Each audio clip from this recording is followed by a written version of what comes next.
Welcome in to IGL Weekly, presented exclusively by the Connecticut School of Broadcasting. Give them a call at 1-800-TV-RADIO or log on to gocsb.com. We're tomorrow's broadcasters today. We got the band back together alongside Darren Winberg and Eric Hauser. I'm Sean Brown, and then there were two in the IGL, guys. Yes, we're back, and there were two games, big games this week, and we get to see who goes on to the championship game. We do. I switched seats with you again, get the band back together. So, by the way, nicely done sitting in the big chair last week. I appreciate it. I got to fill in once in a while. Thanks for keeping it warm. I kept it warm. The boss is back. But, yeah, two good games. See if my predictions came true. Absolutely. Coming up, we have highlights of the two semifinal contests this week. Plus, we'll have game balls and a championship game preview. But we begin as we go to semifinal action at the Pineland Sports Complex. It was a hot one. It was a hot day. It seems to be a lot of hot days at the Pinelands lately. It is. The air doesn't really work too well over there. So. Humidity doesn't help, and you could see it in all the games a little bit. It got sticky, with the balls and stuff. It is the summertime. Feel the heat. The number 1 seed, New Jersey Bulldogs, are 9-0 as they take on the 5-5 surging Delaware Buccaneers. The Bulldogs are supposed to win, right? Oh, yeah. They're the big dogs of the league. All right, to the action. Second play of the game, quarterback Michael Merritt is on the seat of his pants. He is sacked. Yeah. Dayon Benson from the Buccaneers, number 52. He had a great game today. Mm-hmm. He disrupted the Dogs a lot. Yeah, he was getting the pressure on Merritt all day long. And early on, not a lot going on for the Bulldogs offensively. On their first series, a couple fourth down plays, and they weren't able to convert either one of those. No.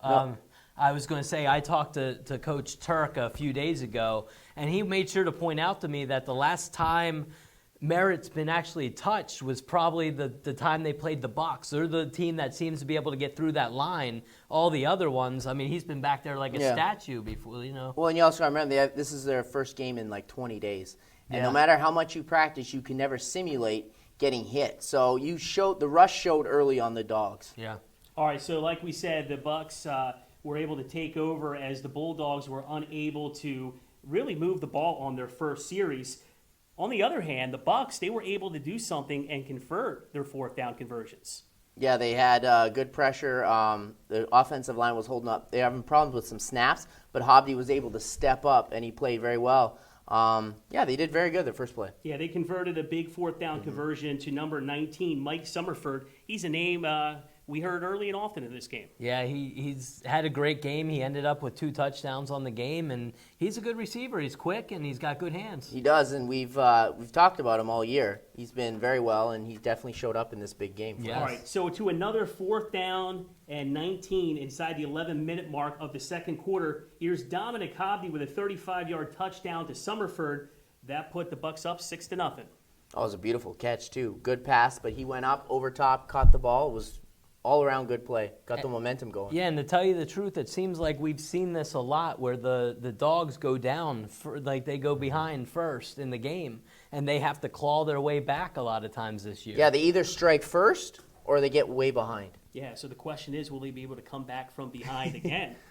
All right, so the Dogs are now in business. They get to start from the 20-yard line of the Bucs. Quarterback Mike Merritt with a 10-yard pass to Dejon Thomas. That set up a first-and-goal situation. Yeah, Dejon, he's been their go-to receiver all year, and he continues to be a stalwart guy. As we'll see later on, what happens. But the chemistry that they have is ridiculous. I think we came into today thinking, just feeling that Dejon's going to be a big part of this offense today. Absolutely. But then the mental miscues and the mistakes start. Number 5, Carl Graham, who's had his number called quite a bit in the running game this year. After a 5-yard run, he coughs it up. What happened here? I actually had a really good view of this. He had a great run. At the end, he actually reached out for extra yardage, and one of the Bucs defensive players came and chopped the ball out of his hand. It really hurt them. Rough start for the Bulldogs, Darren. Yeah, this is a rough start. And again, it comes back to the fact that you haven't played in 20 days, one game in 20 days, and you can never simulate getting those hits. And timing routes were off, and that's what they're known for. We all know that the accuracy of Merritt is impeccable. It's ridiculous. It's great. But it didn't show today at all. And this started a theme of the Dogs having trouble to keeping control of this ball. Like they dropped the ball a few times. Yeah, they did. All right, so the Buccaneers would take over. Dominic Hobdy is then caught in the end zone for a safety. Was this a safety? Was it a makeup call? I thought there could have been a safety called prior to the actual safety, but they said it was a forward pass. I was confused. Makeup call, I think. It was strange. I thought that they had forward progress, and it should have been marked at like the 1 or 2 yard line. He got pushed back into the end zone. They called it a safety. Some weird things happened there where I think they even ran another play after that before they decided, wait, we got to kick this ball off. Now, the officiating was a hot topic before, during, and after the game. Questionable officiating? Yeah, it's questionable.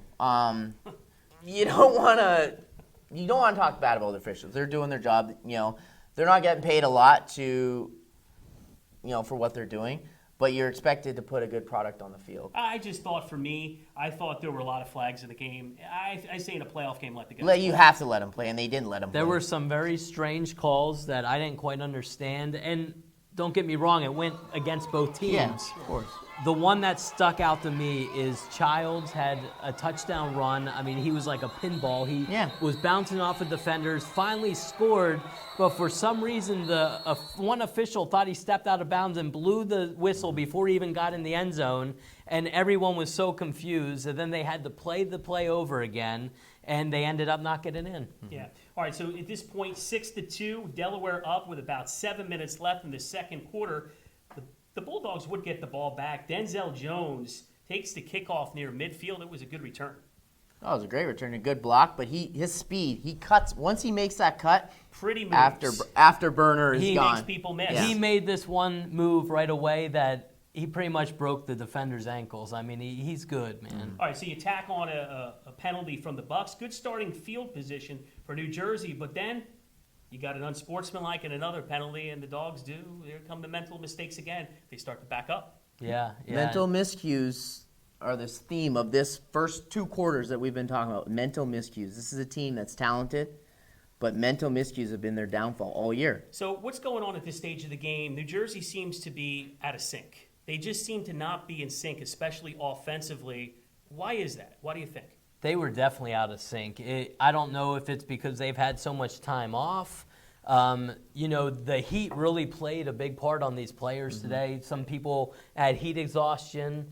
They were losing a lot of fluids, and that wears down on you. But, I mean, the Bucs were playing in the same conditions. And Darren, the Bucs, on the other hand, were in sync. Dom Hobdy, check out this 17-yard pass to Mike Summerford again for his second score of the day. Put the Delaware Bucs up 12-2 with 53 ticks left in the first half. Yeah, that was another huge play by Summerford stepping up, and they are going – this place is going crazy. Let the viewers know, this place is going crazy at this time. You think the game's – they're running away with the game right now. And Summerford, he had a great game. He was able to kind of burn these D-backs of the Dogs who struggled.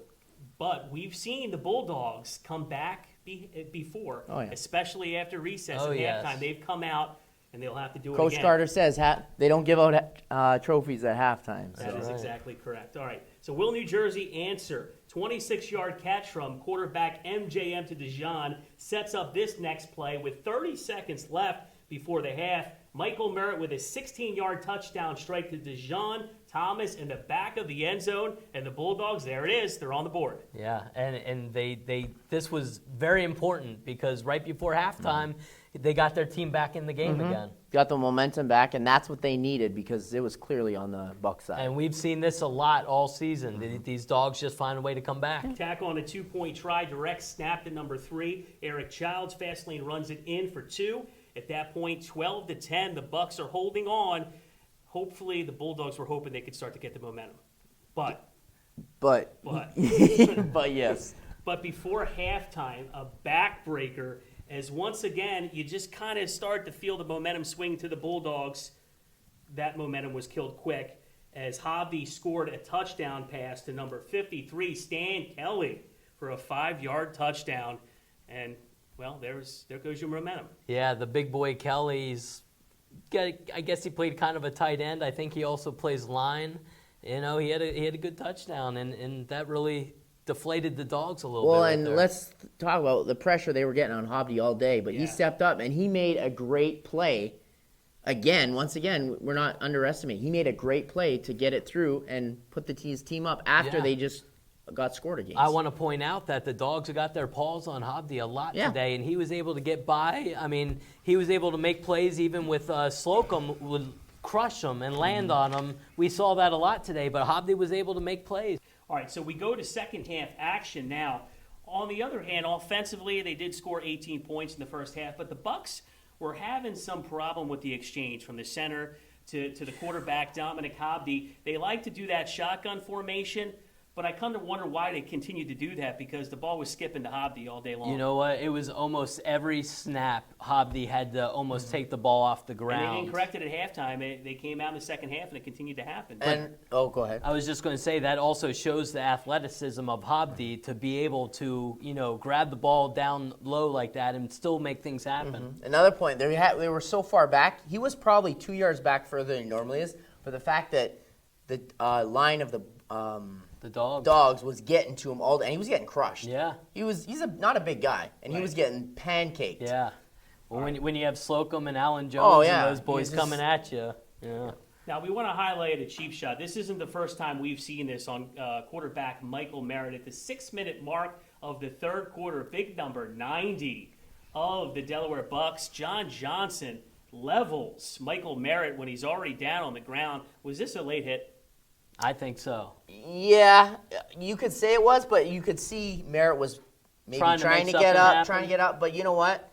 You play till you hear this whistle stop. Coach Turk was livid, though. He was, and he had every right to be livid. But let's be honest, the refs didn't blow the whistle quick enough, and he's doing what he's taught. Play till you hear the whistle. At the same time, he could have just reached out and touched him, and he would have been down. He could have, but it's playoffs. Now, you wonder if this rattled Michael Merritt a little bit, because on the next play, after the penalty, it's a bad snap. The ball goes all the way back to midfield. You see Michael Merritt run after it. He tried to fall on the football but was unable, and it was recovered by the Buccaneers. Once again, you just kind of get the feeling New Jersey just can't get started. No. Yeah, and Merritt had to deal with a lot of bad snaps for this game also. And this one went 5 feet over, so he had no chance, and they just literally sprinted for it. If they would have got the ball, it would have been fine, but it was the Bucs.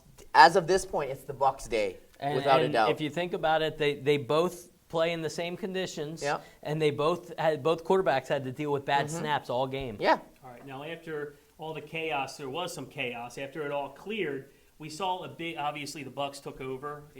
With the possession on offense, we saw a big sack by Alan Jones, and that really helped because the Dogs forced a turnover on downs. Big sack by Jones. They needed that because at this point, they're behind. The clock keeps ticking, and they needed some help, some turnover on defense because they were struggling on offense. And Sean, you and I were talking that the Dogs' defense needs to step up because their offense was not clicking at all. Yeah, we keep waiting for that to happen. I said late in the game that they might have to score defensively to get back into the game because that's just the way it was going for the offense. But can the Dogs finally get it going? Merritt drops back to pass to number 46, Tamar Roll, who's getting a chance to play offense. But no, he fumbles the ball.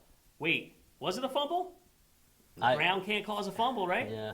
No fumble. Blown call. Honestly, I didn't get a good view at it, so I can't really make the call on that. The explanation that came in from the official was that he wasn't touched. Yeah. And that's why they called it a fumble. But well, that's one thing. I do remember the official saying that he was not touched, and until that whistle blows, you got to hang on to that ball. All right, so another mistake by New Jersey, but once again, the D coming up big for the Dogs. They stop the Bucs on 4 plays. Michael Merritt then leaves the game. Possible cramps. He had to be carried off the field. Yeah, at first I thought he hurt his knee again, but it ended up being just bad cramps.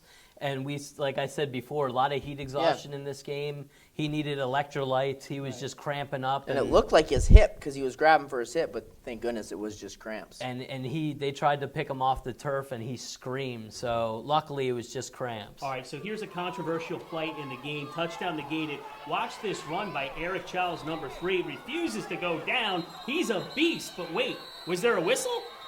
There was a whistle. He did go into the end zone and score, but apparently there was a whistle. Was he down by contact? This is what I was talking about earlier. I mean, this guy is a beast, and he was like a pinball. I mean, he could have been tackled 5 times, but he's so strong on his legs.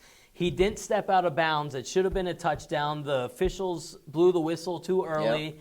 and they had to play it over again, and it just kind of screwed Well, it was their the wrong momentum. official that blew it, too. Yeah. Not the sideline one, and that's the problem. Yeah. All right, so they didn't score on that possession, but they did eventually get the ball back, and Eric Childs eventually cashes in with a 1-yard touchdown score. He earned this one.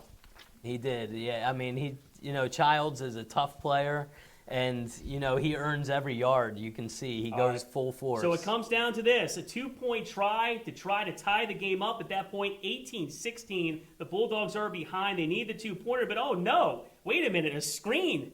They throw short of the goal line on the 2-point try. Questionable play call there. Yeah, very questionable. All year, they've gone with the Wildcat. It's been successful.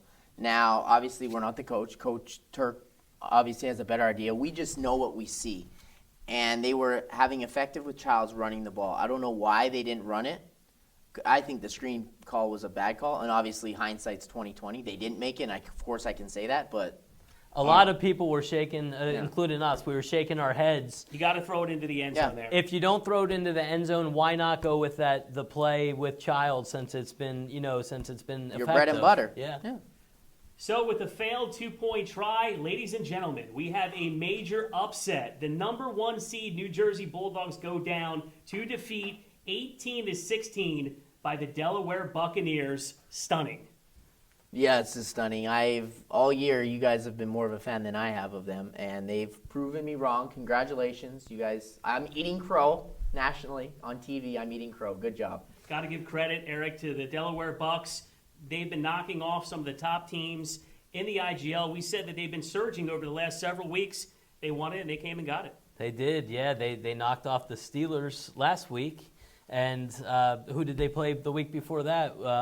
Was it the Hornets or the Panthers? They've been beating all the top teams in the league right now. And you know what? They were hungry. It's really surprising to see a number 1 seed after a bye go down like that, but you got to give credit to the Buccaneers, especially their defense. They came to play. They're the hottest team in the league right now. And that's what happens. It was a worlds collide. You got the hottest team against the best team.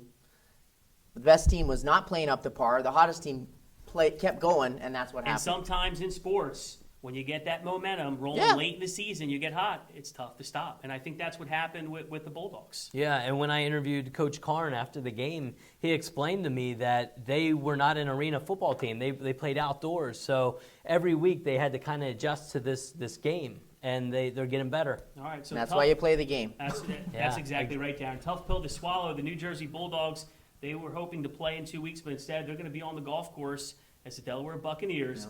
Their season continues in the IGL Finals. All right, we have to take a quick break, but as IGL Weekly rolls on, we will have the other semifinal matchup coming up next as IGL Weekly continues right after this. So you've been thinking about changing careers. Well, now is the perfect time to check out Connecticut School of Broadcasting. Discover the exciting world of audio and video production. They have a campus right here in Cherry Hill. Call 1-800-TV-RADIO or visit gocsb.com. And welcome back to CSB's IGL Weekly. Alongside Darren and Eric, I'm Sean, and we have another semifinal matchup. The number 2 seed ASI Panthers taking on the defending champion Philly Hornets. The big question, will another top seed in the IGL go down, or will they take out the defending champions? The way Mother Nature was going, you could never tell with this day the way it was going. So. That's true. We already saw one upset. Yeah.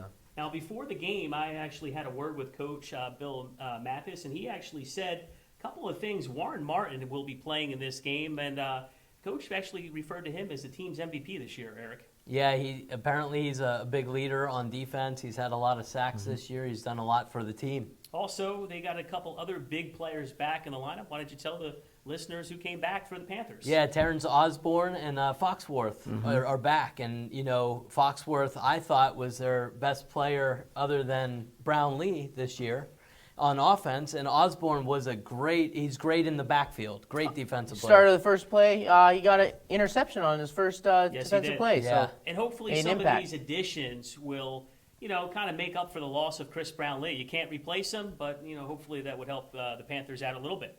What we talked about is if they don't make mistakes, Salmons doesn't make mistakes. Chris Brownlee, by far, their best quarterback. Yeah. Best quarterback in the league, let's be honest. And Coach said that he would continue to go with the 2-quarterback system with Sid Noor and also Salmons. And he said that the goal, a lot of these quarterbacks sometimes look to run first, but the most important thing is that they got the ball out of their hands in 1.6 seconds or less. Yeah, that was the theme he said during practice this week is 1.6 seconds. They figured, that the Hornets had a good pass rush, and the guys needed to release the ball within 1.6 or they were going to get sacked. All right, to the Pineland Sports Complex, we'll pick up the action. Not a lot going on early. Not a lot going on early on, I should say, in the first quarter. Pretty uneventful, at least as the offense is concerned. It was ugly. Yeah, well, same thing. ASI, same thing. They haven't played in 20 days as well. So rust, definitely a factor with them. Yeah, we saw it happen to the Bulldogs. Same thing with ASI. Correct. But they did get on the board first in this game. You see Salmons here throw a touchdown to their star receiver, Mackenzie Williams. Burns number 22, Naheem Shaw for a 38-yard touchdown strike to put the Panthers up 6-0. Yeah, we've talked about Mackenzie Williams all year. He's a great receiver for them, and he's fun to watch. He's fun to watch. He's quick. Yeah. You don't realize how quick he is. He gets off that line, and he just puts on the afterburners. Absolutely, and they're not done there. The offense would continue with 3:33 remaining until halftime. Salmons goes deep once again to number 4. Stormin Norman Brown with a 30-yard touchdown strike. Just like that, 12-0 ASI. Yeah, Norm Brown is a player we've talked about all year also. Very athletic. Had a big year for them. Very quick, good hands. He's a great receiver to watch as well. And Salmons, it was a little surprise here because the other games we've seen him, it almost seems like he doesn't want to throw the ball. He would rather run the ball, and he threw a couple good strikes here. He really did. He played well. And what was interesting is when he finally started throwing some touchdown passes, they took him out of the game. Yeah, Sid Noor would come in. Yeah, and which didn't make any sense to me because he started building a little, positive reinforcement. That's what you need. Get going.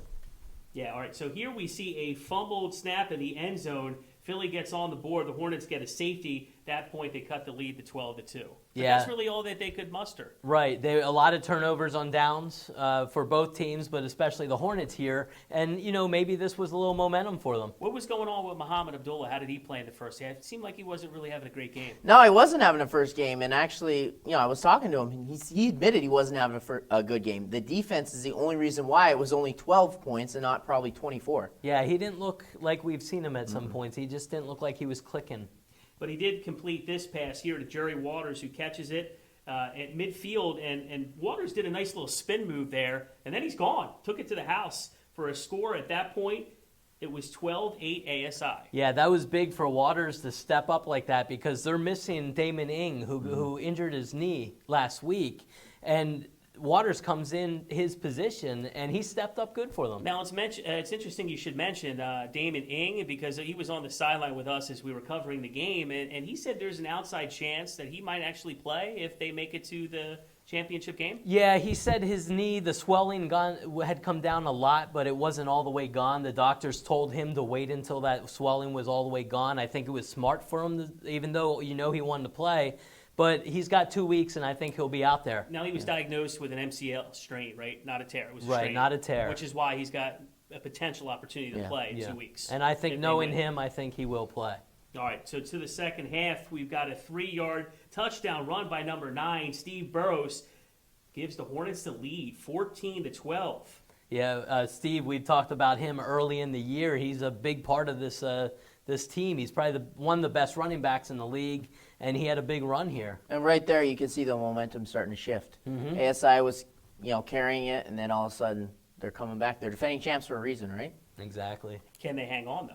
I don't know. We'll have to see. We shall find out. All right, so this is an interesting play. We look at a very good fake here by the ASI Panthers as they fake right, but Salmons fools the defense and runs straight ahead into the end zone for a touchdown. But wait, was it a score? Not so fast. There was holding on the play. Yeah, he fooled everyone, including us, because I was going with the ball, and then all of a sudden you see a hold, yellow flag. I think it was a little bit more than a hold, though. It ended up being a mess because it was one on top of the other. It was a holding.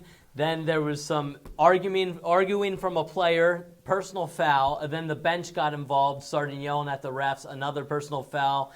They marched them back about 40 yards. A lot of damage. I saw yellow, and I saw a hat flown, and I saw 40 yards worth of penalties in one play. 40 yards the wrong way, touchdown negated, big opportunity missed by the Panthers. Now, they get one more chance as we skip ahead to the fourth quarter with 12 seconds left. From the 14-yard line, Salmons throws it up high, but it is picked off by the Philly Hornets, and the defending champions once again make a return to the IGL Finals with a 14-12 victory over the number 2 seed ASI Panthers. Another top seed goes down. Yeah, and the Hornets, I mean, they are the champs. As their coaches reminded me after the game, if you want to be a champ, you have to beat the champs, and nobody's done that so far in the playoffs. And Terrell Fraser made a good play to get that interception at the end of the game to seal the victory. And Coney, who we talked about earlier in the year as a big running back for them, was in on multiple sacks, and one of his sacks came late, and kind of the clock was winding down because of it. All right, coming up next here on IGL Weekly, we will have our IGL Finals preview, and we will also give out game balls from the semifinal round. Stay right there. IGL Weekly is right back. So you've been thinking about changing careers. Well, now is the perfect time to check out Connecticut School of Broadcasting. Discover the exciting world of audio and video production. They have a campus right here in Cherry Hill. Call 1-800-TV-RADIO or visit GoCSB.com. And welcome back into the final segment of IGL Weekly, presented by the Connecticut School of Broadcasting. It's time for our game ball segment. Hey, before we get into game balls, I just want to bring up something I kind of kept from you guys, but I talked to Joe Kraus. Secrets here on IGL Weekly? A little bit. I just thought about it, but Joe Kraus, after these games, told me that these two teams, the Bucs and the Hornets, are the original two teams when he decided to come up with this league and he started signing teams up. These two teams were the first teams in this league, and here they're going to play each other for the championship. So the original two take out the 2 expansion teams and the 2 top seeds in the league. So it's a little story for you guys. Nice. Yeah. The conspiracy theorists out there. Aye. Very interesting. All right. Greg Harkins, game balls.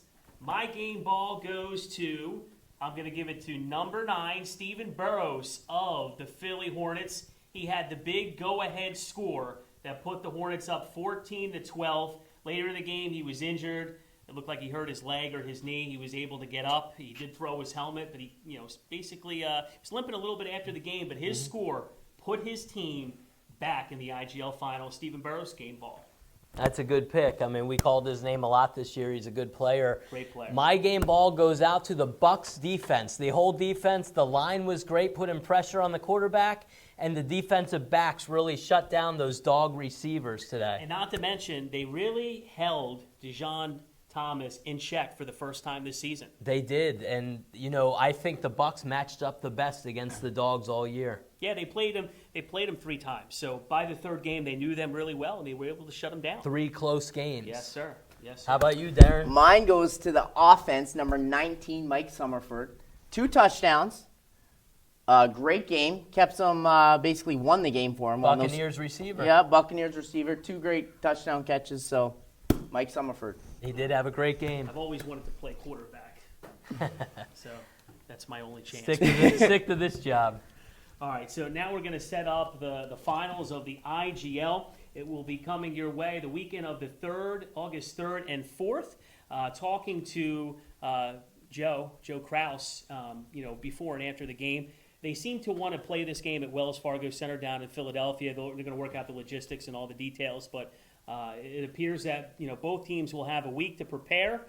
Really 2 weeks to prepare. They'll have a bye week, and then they'll play for all the marbles. Should be a really interesting game. Now, 2 months ago, if you would have told me that it would have been the Hornets and the Bucs, I would have probably said you'd be wrong, Darren Winberg. Yeah, 100%. I would have said you would all been wrong, but they've proven us all wrong. Good job to both these teams. Hats off to both of them, especially the Bucs. They started off, even finished the regular season 5-5, but the momentum got on a hot streak, and they've carried them all the way to the finals. Is it a good thing for the IGL that their top 2 seeds get knocked off? I think it made something. It was interesting. It's good to see upsets. Like we see it in all levels. It happens. But to see both top seeds go down, maybe one, but both, it's a little surprising. Yeah, for me. to me, I think I told you before that I kind of favored the Hornets in this game just because Brownlee was hurt, and Brownlee means a lot to that team. Of course, I think the biggest upset was the Dogs, but like I said, the Bucs are the hottest team in the league right now. I'm really looking forward to this game. Yeah, now talking about the matchup, we have 2 teams that are surging. They're playing well as the year is coming to an end, so they're playing well at the right time. Certainly, I would say that the Bucs have the hotter quarterback, though, in Dominic Hobby. Yeah, the Bucs are a hot team, like I said. Also, we got to point out that for the Hornets, Damon Ing was out today, Correct. and Steve Panisuk didn't make the game today. And he's Personal reasons? Yeah, I don't know exactly what happened, but he wasn't there today. And I think if he goes in with Abdullah, they make a good 1-2 punch. Yeah, that was my next question. Who will play quarterback? Will they go back to Abdullah, the guy who's been under center most of the season, or will they go with Panthers? I really think that they're gonna go with both. I think they're gonna rotate. I don't think Abdullah really played very well. He didn't. He had a rough day today, but we've seen him play well earlier in the year. Yeah, he didn't get a lot of time either. I think is going to happen, he'll start, but he's going to be on a short leash. Yeah. If he makes a couple mistakes, fumbled snaps. We know that he has the ability, but he's really good on his feet. Panisuk isn't a mobile quarterback, but he can really throw the ball. I think they're going to find a way to balance those two out. Now, you said Panachuk isn't a mobile quarterback, right? No. So one of the things that should be interesting to see, the Bucs really got a lot of pressure on Michael Merritt today, and how will he handle that pressure if he plays? And how is the Hornets' offensive line going to handle that Bucs defensive line? I mean, that's going to be a big thing next week. We got to see what happens That's there. a key for me because you got, Joseph Stencil, John Johnson. Those guys are. Deion Benson. Yes, Deion Benson. These guys can rush the quarterback. Yeah, absolutely. All right, I think it's fair to give some predictions here before the big game. We'll start with Darren Winberg. Darren, who wins and why?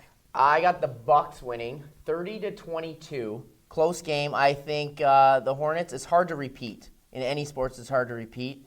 And honestly, the Bucs are just surging, and their momentum is going to carry them to the IGL finals. Eric Hauser, your championship prediction. I tend to agree with Darren. Damon Ing, we don't know how healthy that knee's going to be. I think they need him 100%. We don't know what's going on with Panisuk right now because he didn't play today. I tend to go with the Bucs. They're the hottest team right now. Hobby's looked really good. I pick a close game. I pick 26-22 Bucs. No disrespect to the Philly Hornets. They No. are the defending champions. But in fairness, the team that they played today, the ASI Panthers, they couldn't put any points on the board. The Delaware Buccaneers can put points on the board. And the Buccaneers are, we've said, they're a team that has gotten really hot late in the year. They've got all the momentum. They've beaten all the teams in recent weeks, and when you get on that roll, they're going to be tough to beat. Yeah. For that reason, I have the Bucs 24 over the Hornets 20, and it's a clean sweep. Yeah, it's they're the hottest team in the league. Who knows what happens? I mean, the Hornets, they're the defending champs. The coaches were right. If you want to be the champ, you got to beat the champ, and the Buccaneers get a chance to beat the champ. So. And anything, they'll watch this and it'll motivate them more to prove us wrong. They love making us eat crow, guys. They do. Yeah, those Hornets, they're playing with a chip, and you got to do that. If they have a chip before these predictions, they're going to probably have a chip afterwards. Sure. Absolutely. Well, we want to remind everybody that we will cover everything as it leads up to the finals of the championship game. And when we come back in a couple of weeks, we'll also have the championship game, the highlights, the scores, and we'll cover it all for you right here on IGL Weekly. We're just about out of time for right now. When we see you next time, we'll crown a 2013 IGL champion. For my co-hosts, Darren Winberg and Eric Hauser, I'm Sean Brown. We'll see you next time on the Connecticut School of Broadcasting presents IGL Weekly. So long, everybody.